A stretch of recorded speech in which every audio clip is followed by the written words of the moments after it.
আজ তোমাদের সঙ্গে শেয়ার করব আমার স্কুলের টিফিন বক্সে মায়ের দেওয়া সেই চাউমিনের গল্প। বিশ্বাস করো, এই চাউমিনটা বানাতে বেশি কিছু লাগতো না, শুধুমাত্র 4টে উপকরণ দিয়ে তৈরি হয়ে যেত এই চাউমিনটা।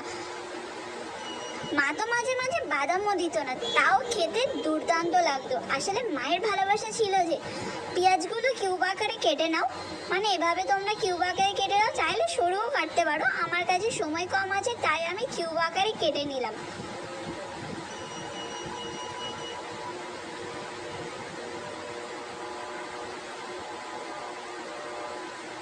আর নিয়ে নাও লঙ্কা। আমার মা তো লঙ্কার পরিমাণটা খুব কম দিত, আসলে আমরা ছোটও ছিলাম, তাছাড়া আমাদের বাড়িতে ঝাল খুব সবাই কমই খায়।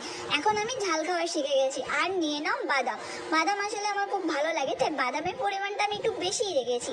তো চলো রেডি চাউমিন বানানোর জন্য। তো একদিকে আমি জল গরম করতে দিয়ে দিয়েছি নুন আর তেল দিয়ে, আর একদিকে কড়াই আমি তেল গরম করতে দিয়ে দিয়েছি।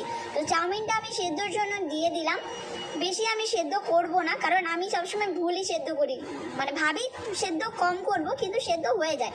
তো আমি গরম তেলে আমি প্রথমে বাদামগুলো ভেজে নিলাম, তারপর আমি পেঁয়াজ লঙ্কা দিয়ে দিলাম। এটা আমি আস্তে আস্তে ভাজতে থাকবো। আর এদিকে দেখো আমার মনে হচ্ছে চাউমিনটা হয়ে গেছে।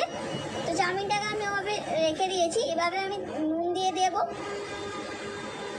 নুন দিয়ে আমি হালকা ভাজতে থাকবো। তারপর দিয়ে দেবো আমি এর মধ্যে হলুদ, আর আমি এর মধ্যে একটা সিক্রেট উপকরণ মেশাবো, সেটা হলো চিনি। আমার মা কিন্তু চিনি মেশাতো, তাই স্পেশাল ফিল আমার মায়ের জন্য চিনি মেশালাম। যাই হোক, আর আমি এখানে কোনো মশলা ইউজ করিনি, মানে ম্যাগি মশলা আমি ইউজ করিনি, গুঁড়ো লঙ্কা আমি ইউজ করিনি। যাই হোক, এক কথাই ছিল দুর্দান্ত।